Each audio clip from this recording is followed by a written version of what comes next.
Também é comum se dizer que a administração não apenas deve evitar agir contra a legem, ou seja, contrariamente à lei, ultra legem, ou seja, além do que a lei estabelece, mas a administração só pode agir secundo legem, isto é, segundo a lei.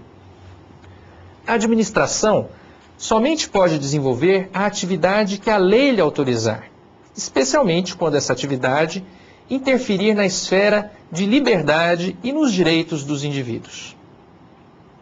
Eli Lopes Meireles, um dos mais famosos administrativistas brasileiros, explicou bem esse princípio em uma frase que se tornou clássica e repetida por vários autores.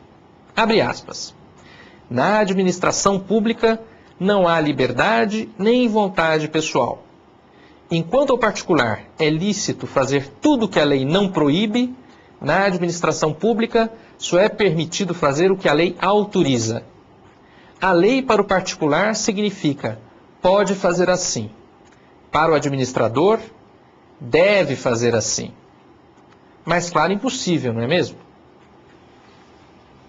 Observe que esse princípio, contido no artigo 5º, inciso 2, e também no artigo 37 da Constituição, é reforçado pela norma do artigo 84, inciso 4º, que estabelece a competência do presidente da República para editar decretos e regulamentos para a fiel execução da lei.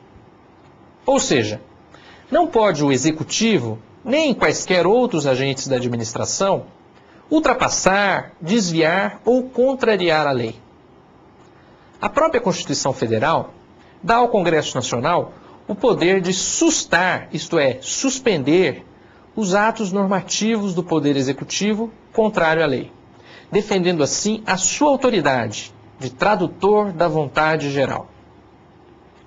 Para o particular, a violação do princípio da legalidade, se for evidente, permitirá o ajuizamento do mandado de segurança. Lembrem-se, artigo 5º, inciso 69 da Constituição Federal. A correção da ilegalidade pode ser alcançada também por outras medidas judiciais, de que falaremos em outra aula desse curso. Falemos agora do princípio da impessoalidade. O princípio da impessoalidade se relaciona com a ideia de que a coisa pública, a chamada res publica, não se confunde com a pessoa que ocupa transitoriamente o poder.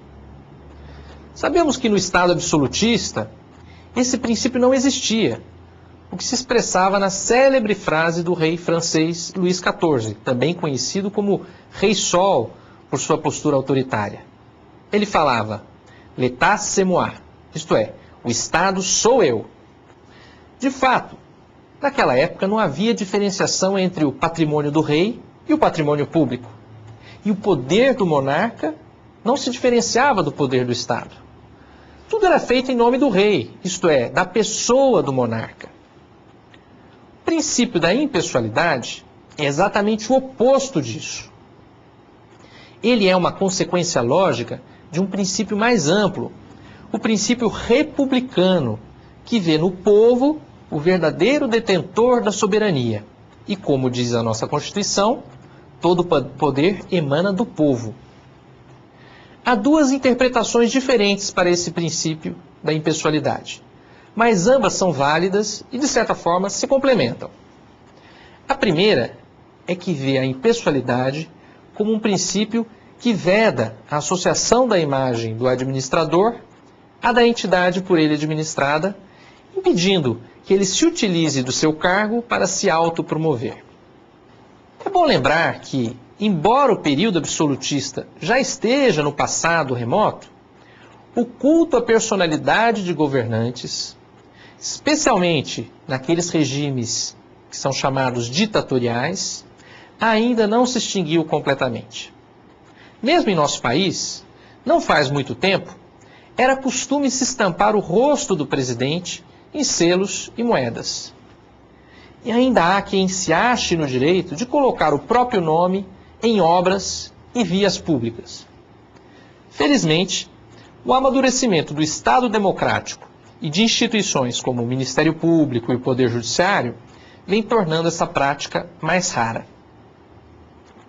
Cabe lembrar ainda que a Constituição Federal tem norma expressa condenando a promoção pessoal das autoridades e servidores públicos. Trata-se do artigo 37, parágrafo 1º. Vamos falar agora do outro significado do princípio da impessoalidade. Segundo essa segunda interpretação, o princípio da impessoalidade obriga a administração a agir com imparcialidade, sem estabelecer diferenças entre os cidadãos. Ou seja, o governante, o administrador, não pode nem discriminar, nem beneficiar. Não pode perseguir, nem favorecer nenhum dos administrados. Como você já deve ter percebido, essa ótica associa o princípio da impessoalidade a um princípio mais amplo, o princípio da isonomia, também conhecido como princípio da igualdade, que está consagrado no artigo 5º, caput, inciso 1º da Constituição Federal de 1988. Ao longo da história do direito administrativo, percebeu-se que o princípio da legalidade, apesar da sua enorme importância, não era suficiente para garantir que o administrador público agiria sempre em prol do bem comum. Nós sabemos que, muitas vezes, em um ato sob aparência de legalidade, se esconde uma intenção que nada tem a ver com a realização do interesse público. Em razão disso, a doutrina administrativista acabou por recorrer à ideia de moralidade como um plus, isto é, como algo a mais que complementa o princípio da legalidade, de maneira a garantir que a atuação da administração não se desvie do seu objetivo maior, a satisfação do interesse público. Os doutrinadores têm relacionado a moralidade aos conceitos de atuação ética, honestidade, boa-fé, lealdade e probidade.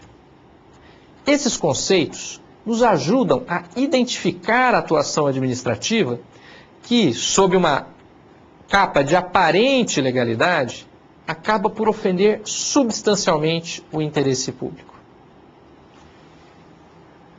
Para o exame da moralidade administrativa, é necessário também investigar o contexto da atuação administrativa. Pois o que é válido numa situação se mostrará inaceitável em outra. Vamos dar um exemplo para que vocês possam compreender melhor. Vamos imaginar um prefeito que decide construir em sua cidade um parque aquático, de maneira a incentivar o turismo. Em tese, não há nenhuma ilegalidade neste ato. Porém, se soubermos que essa cidade se encontra em uma das áreas mais castigadas